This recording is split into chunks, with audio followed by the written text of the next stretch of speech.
ദൈവനാമം മഹത്വപ്പെടുമാറാകട്ടെ.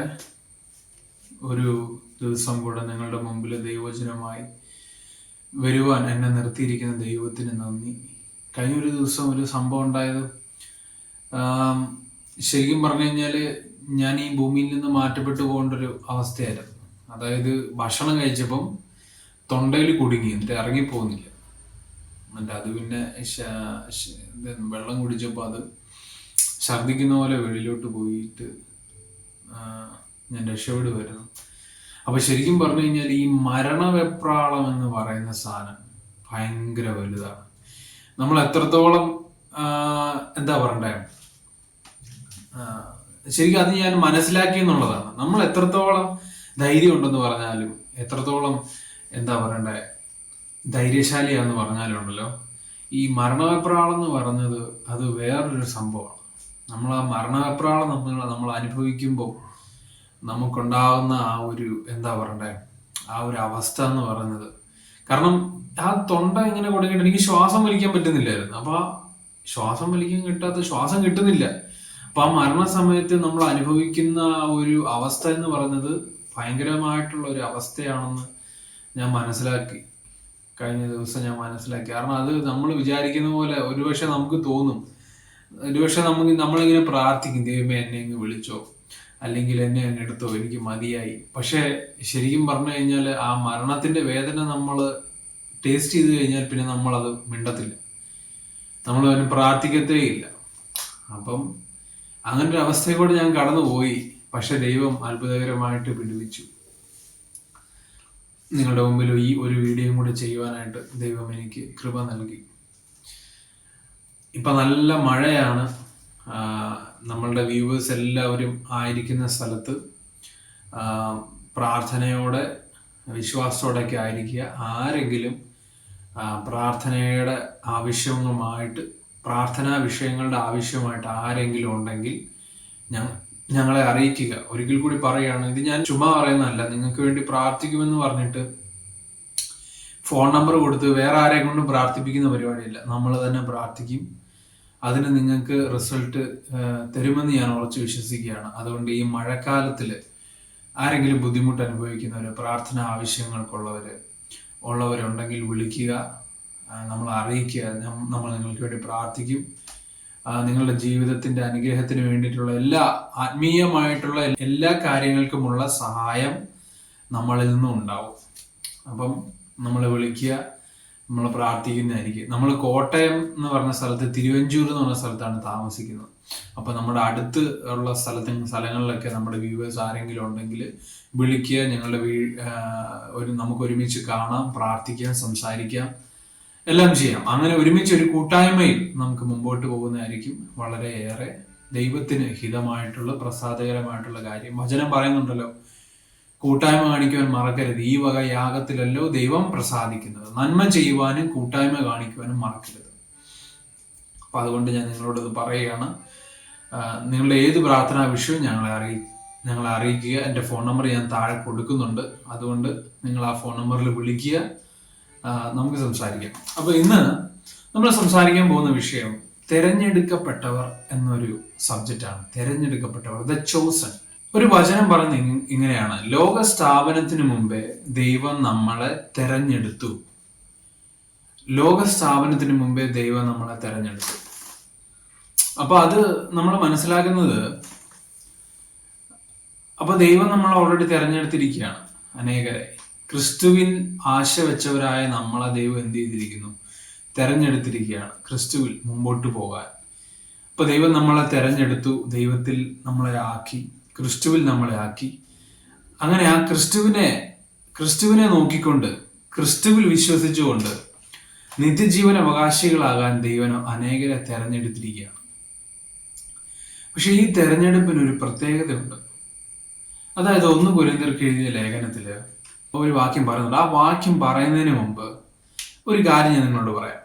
ഈ വിശ്വാസം, നമ്മൾ വിശ്വസിക്കുന്ന വിശ്വാസം ഈ കാലഘട്ടത്തിൽ, അതായത് എന്തോരം കുട്ടികൾക്കാണ് A+ ഉണ്ടാകുന്നത്, എന്തോരം കുട്ടികളാണ് ഉപരിപഠനത്തിന് പോകുന്നത്. എഡ്യൂക്കേഷൻ എന്ന് പറയുന്നത് എല്ലാവർക്കും സുലഭമായിട്ട് ഇപ്പോൾ ഉണ്ടല്ലേ.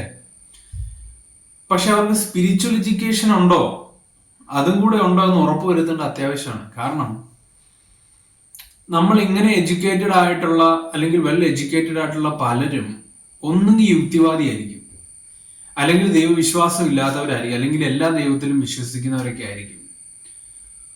ദൈവത്തിൽ വിശ്വസിക്കുന്നവര് ഒരു മോസ്റ്റ്ലി ഭൂരിഭാഗം പേരും സാധാരണക്കാരായിരിക്കും, അല്ലെങ്കിൽ എഡ്യൂക്കേഷൻ ഇല്ലാത്തവരായിരിക്കും, ദൈവത്തെ ബ്ലൈൻഡ് ആയിട്ട് ഫോളോ ചെയ്യുന്നവര്. ഞാൻ പറയുന്നത് ക്രിസ്ത്യാനികളായവരുടെ കാര്യമല്ല, യഥാർത്ഥത്തിൽ ദൈവത്തെ ഫോളോ ചെയ്യുന്നവരെ കുറിച്ചാണ്. ക്രിസ്ത്യാനി എന്ന പേരില് അല്ലെങ്കിൽ ഒരു ഭക്തൻ എന്ന പേരില് പ്രാർത്ഥനയ്ക്ക് പോകുന്ന ആൾക്കാരെ കുറിച്ചൊന്നുമല്ല ഞാൻ പറയുന്നത്. അവിടെ എല്ലാവരും പോവും, പണക്കാരും പോവും, പാവപ്പെട്ടവരെല്ലാവരും പോവും.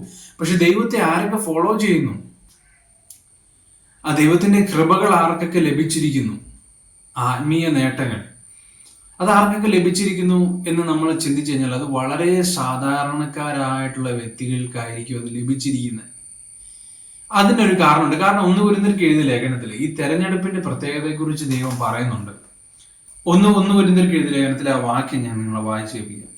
ജ്ഞാനികളെ ലജ്ജിപ്പിക്കാൻ ദൈവം ലോകത്തിൽ ഭോഷത്വമായത് തിരഞ്ഞെടുത്തു, ബലമുള്ളതിനെ ലജ്ജിപ്പിക്കാൻ ദൈവം ലോകത്തിൽ ബലഹീനമായത് തിരഞ്ഞെടുത്തു, ഉള്ളതിനെ ഇല്ലായ്മ ചെയ്യുവാൻ ദൈവം ലോകത്തിൽ കുലഹീനവും നികൃഷ്ടമായതും ഏതുമല്ലാത്തതും തിരഞ്ഞെടുത്തു, ദൈവസന്നിധിയിൽ ഒരു ജഡവും പ്രശംസിക്കാതിരിക്കേണ്ടതിന് തന്നെ.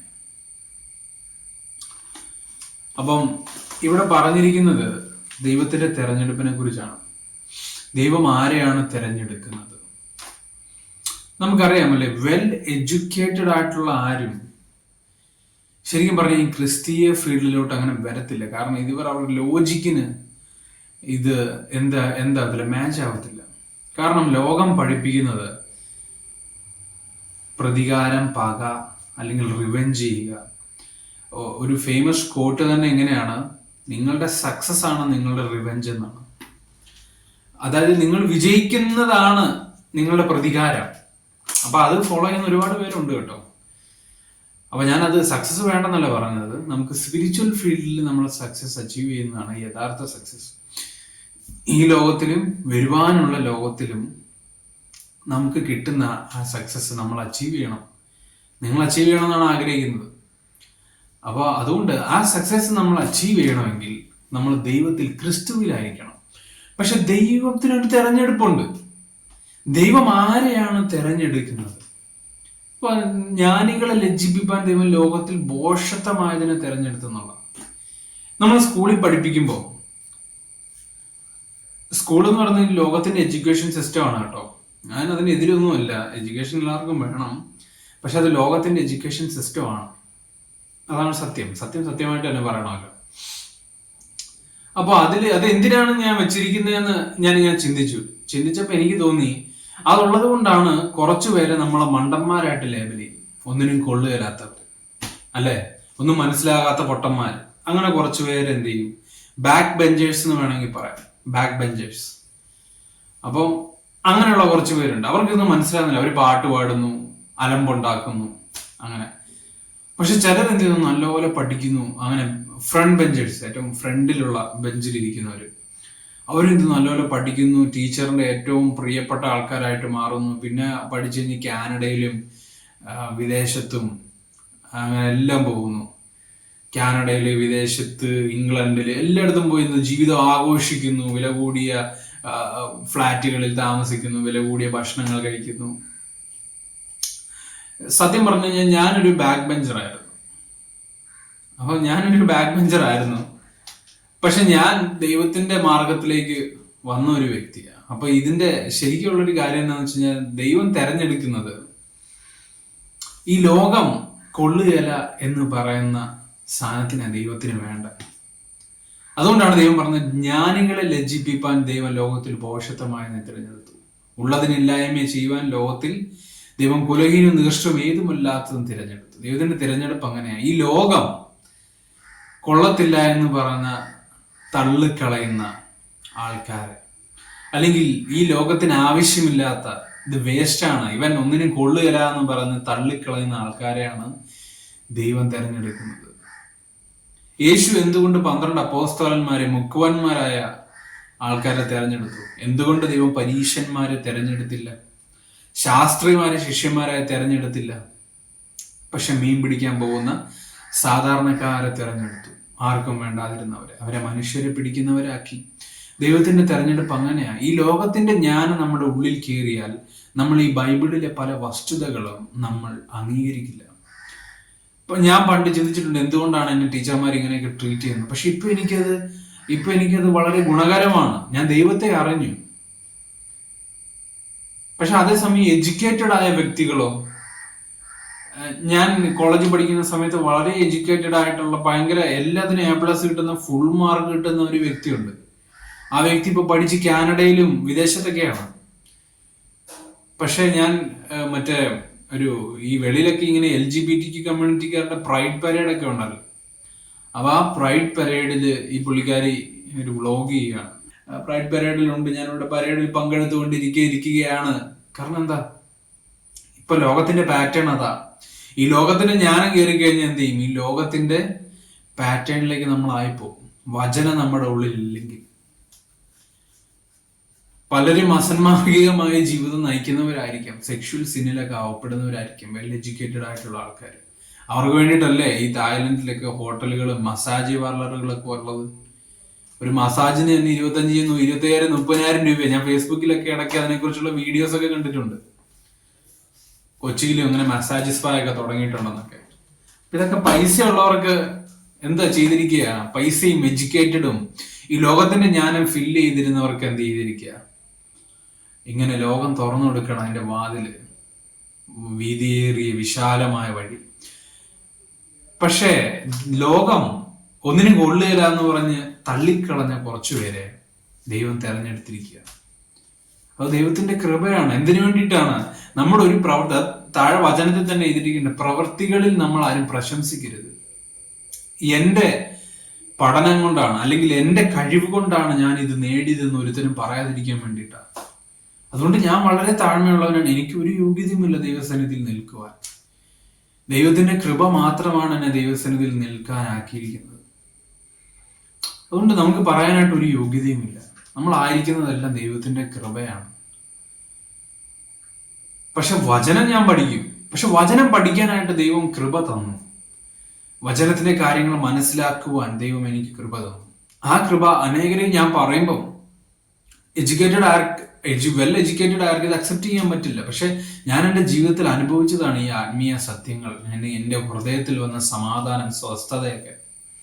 ഇത് സത്യമാണെന്ന് എനിക്കറിയാം. പക്ഷേ ഈ ലോകത്തിന്റെ ജ്ഞാനം കീറിക്കഴിഞ്ഞാൽ, ഇന്റലക്ച്വൽ ആയിക്കഴിഞ്ഞാൽ, എഡ്യൂക്കേറ്റഡ് ആയിക്കഴിഞ്ഞാൽ, ആ ഒരു ജ്ഞാനം വെച്ച് അനലൈസ് ചെയ്തു, ലോജിക്ക് കണ്ടുപിടിച്ചു, ഇത് വിശ്വാസത്തിന്റെ മാർഗമാണ്. അസാധ്യമായ കാര്യങ്ങൾ നമ്മൾ വിശ്വാസ കണ്ണുകളാൽ കാണുകയാണ്. എന്തുകൊണ്ട് സയന്റിസ്റ്റുകളെല്ലാം യുക്തിവാദികളായിരിക്കുന്നു? എല്ലാവരും അല്ല കേട്ടോ, എല്ലാ സയന്റിസ്റ്റും യുക്തിവാദികളൊന്നുമല്ല. ദൈവവിശ്വാസികളായ സയന്റിസ്റ്റുകളുണ്ട്. പലപ്പോഴും പല കണ്ടെത്തലുകൾ നടത്തിയത് അങ്ങനെയുള്ളവരാണ്. പക്ഷെ പല സയന്റിസ്റ്റുകൾ യുക്തിവാദികളാണ് മെയിനായിട്ട്. ഇപ്പൊ പ്രത്യേകിച്ച് ഈ കാലഘട്ടത്തിൽ. അപ്പൊ അതിന്റെ കാരണം എന്താ? ആ ജ്ഞാനം അവരെ ബ്ലൈൻഡ് ചെയ്യുകയാണ്. ഈ ലോകത്തിന്റെ ജ്ഞാനം, ലോകത്തിന്റെ പ്രഭു ഭരിക്കുന്ന ഈ ലോകത്തിന്റെ ജ്ഞാനം അവരെന്ത് ചെയ്യുന്നു? ദൈവമർമ്മങ്ങളെ തിരിച്ചറിയാൻ കഴിയാതെയാണ് അവരുടെ കണ്ണുകളെ ബ്ലൈൻഡ് ചെയ്യുകയാണ്. ആ വേൾഡ് നോളജ് ഉള്ളിൽ കൊണ്ടുവന്നു. അതുകൊണ്ട് ക്രിസ്തുവിന്റെ മാർഗം, സുവിശേഷത്തിന്റെ ആ സത്യ വെളിച്ചം പ്രകാശിക്കാതിരിക്കാൻ അത് ബ്ലൈൻഡ് ചെയ്തിരിക്കുകയാണ്. അപ്പം ഞാൻ ഈ മെസ്സേജ് എടുക്കാൻ കാരണം, നിങ്ങളെല്ലാവരും സെലക്ട് ചെയ്യപ്പെട്ടവരാണ്. ഈ വീഡിയോ കാണുന്ന എല്ലാവരും ദൈവത്താൽ തിരഞ്ഞെടുക്കപ്പെട്ടവരാണ്. പക്ഷെ നമുക്ക് പോഴുവാനായിട്ട് ഒന്നുമില്ല. അതെല്ലാം ദൈവത്തിന്റെ കൃപ മാത്രമാണ്. നമുക്ക് പോഴുവാനായിട്ട് യാതൊരു കാര്യവുമില്ല. കാരണം നമ്മളെ ലോകം എന്ത് ചെയ്ത് കളഞ്ഞ, തള്ളിക്കളഞ്ഞ, ഒന്നല്ലെങ്കിൽ മറ്റൊരു മേഖലയിൽ ലോകം ഉപേക്ഷിച്ച, തള്ളിയ വ്യക്തികളെ ആയിരിക്കും ദൈവം തിരഞ്ഞെടുക്കുന്നത്. അതുകൊണ്ട് വചനം ഞാൻ പറഞ്ഞതല്ല, വചനം പറഞ്ഞതാണത്. ജ്ഞാനികളെ ലജ്ജിപ്പിക്കാൻ ദൈവം ലോകത്തിൽ ഭോഷത്വമായതിനെ തെരഞ്ഞെടുത്തു എന്ന് പറയുന്നത് ദൈവം കുറെ ഭോഷന്മാരെ തെരഞ്ഞെടുത്തെന്നല്ല. ദൈവം എന്ത് ചെയ്തു? എല്ലാവരെയും സൃഷ്ടിച്ച് ദൈവത്തിന് അറിയാം എല്ലാവരെയും. അതുകൊണ്ട് ഈ ലോകം തള്ളിക്കളഞ്ഞ, ഭോഷന്മാരെന്ന് ലേബൽ ചെയ്ത് തള്ളിക്കളഞ്ഞ വ്യക്തികളെ ദൈവം തെരഞ്ഞെടുത്തു. ലോകത്തിന് ദൃഷ്ടിയിൽ ഞാൻ ഒരു ഭോഷനായി തോന്നിയാലും ദൈവത്തിന് ദൃഷ്ടിയിൽ ഞാൻ എന്ന് ശ്രേഷ്ഠനായി മാറിടും എന്ന ഗാനത്തിന്റെ വരികളുണ്ട്. അതുകൊണ്ട് ഇപ്പൊ യൂട്യൂബ് വന്നതോടുകൂടി എഡ്യൂക്കേഷൻ അങ്ങ് സ്പ്രെഡ്, ട്യൂട്ടോറിയൽസ്, ടീച്ചിങ്ങുകൾ എല്ലാം അങ്ങ് സ്പ്രെഡ് ആയിരിക്കും. എന്ത് വേണമെങ്കിലും നമ്മുടെ കൈകളിലുണ്ട്. പക്ഷെ വചനം മാത്രം നമ്മുടെ കയ്യിലില്ലെങ്കിൽ അതിനൊരു സ്ട്രീമാകട്ടെ ഈ ചാനൽ എന്നാണ് ഞാൻ ആഗ്രഹിക്കുന്നത്. അതുകൊണ്ട് നമ്മളെ തിരഞ്ഞെടുത്തിരിക്കുന്ന ദൈവം വിശ്വസ്തനാണ്. അതുകൊണ്ട് താഴ്മയോടെ, നമ്മുടെ ഒരു പ്രവൃത്തികളുമല്ല കാരണം, ദൈവത്തിന്റെ കൃപ മാത്രമാണ്. നമുക്ക് പൊഴയാനായിട്ടൊന്നുമില്ല. നമ്മൾ അങ്ങനെ ഒരാളായിട്ട് നമ്മളെ തിരിച്ചറിഞ്ഞാൽ ഒരു ലോകത്തിലും ഞാനൊരു എന്താ പറയണ്ടേ, നികൃഷ്ടവും കുലഹീനവുമായ വ്യക്തിയാണെന്ന് തിരിച്ചറിഞ്ഞാൽ, അങ്ങനെയുള്ളവരെ ദൈവം തിരഞ്ഞെടുത്തിട്ടുള്ളൂ. മഹിമയുള്ളവരെ ദൈവം തിരഞ്ഞെടുക്കുന്നില്ല, ഉണ്ട്. പക്ഷെ അവരും മറ്റൊരു രീതിയിൽ തള്ളപ്പെട്ടവരായിരിക്കും. ഏതെങ്കിലും ഒരു മേഖലയിൽ അവരെ ആൾക്കാർ എന്ത് ചെയ്തിട്ടുണ്ട്, തള്ളിയിട്ടുണ്ട്. അങ്ങനെയുള്ളവരെയാണ് ദൈവം തിരഞ്ഞെടുക്കുന്നത്. അതെന്തിനു വേണ്ടിയിട്ടാണെന്നറിയാം? ദൈവമഹത്വം നമ്മളിലൂടെ വെളിപ്പെടാൻ. ഇവനിത് എങ്ങനെ സാധിക്കുന്നു? പത്രോസ് പ്രസംഗിച്ചപ്പോൾ ആൾക്കാർ പറഞ്ഞു, ഇവര് സാധാരണ മുക്കുവന്മാരാണ്, ഇവർക്ക് ഇതൊക്കെ എങ്ങനെ അറിയാം? ദൈവത്തിന്റെ മർമ്മങ്ങൾ ഇവർ എങ്ങനെ മനസ്സിലാക്കുന്നു? യേശു പ്രസംഗിച്ചപ്പോൾ അവര് പറഞ്ഞത്, ഇവൻ തച്ചന്റെ മകനല്ലേ, ഇവൻ വിദ്യാഭ്യാസം ചെയ്യാത്തവനല്ലെന്നുണ്ട് യേശു. അതെങ്ങനെ സാധിക്കുന്നു? അത് ദൈവത്തിന്റെ കൃപയാൽ, വിശ്വാസത്താലാണ്. അങ്ങനെ ഈ ലോകത്തെ അത്ഭുതപ്പെടുത്തേണ്ട, അങ്ങനെ നമ്മളിലൂടെ അത്ഭുത പ്രവർത്തികൾ ചെയ്യുമ്പോൾ ഉണ്ടല്ലോ, ജ്ഞാനികൾ ലജ്ജിച്ചു പോകും. ജ്ഞാനികൾ വിചാരിക്കും, ഇവരിത് എങ്ങനെ ചെയ്യുന്നു? നമുക്ക് ഈ ലോകത്തിലെ എല്ലാ ഫെസിലിറ്റി, എഞ്ചിനീയറിംഗ് ഡിഗ്രി ഉണ്ട്, സർട്ടിഫിക്കറ്റുകളുണ്ട്, MBBS ഉണ്ട്. പക്ഷെ നമുക്കൊന്നും സാധിക്കാത്തത് കൈവച്ച് എന്ത് ചെയ്യുന്നു? പ്രാർത്ഥിക്കുമ്പോൾ സൗഖ്യം പ്രാപിക്കുന്നു. ഇതെങ്ങനെ സാധിക്കുന്നു? ദൈവത്തിന്റെ കൃപയാൽ. അങ്ങനെ മുൻപോട്ട് പോകേണ്ടവരാണ് നമ്മൾ ഓരോരുത്തരും. അങ്ങനെ മുൻപോട്ട് പോകണം. അതിന് ദൈവം നിങ്ങളെല്ലാവരെയും സഹായിക്കട്ടെ.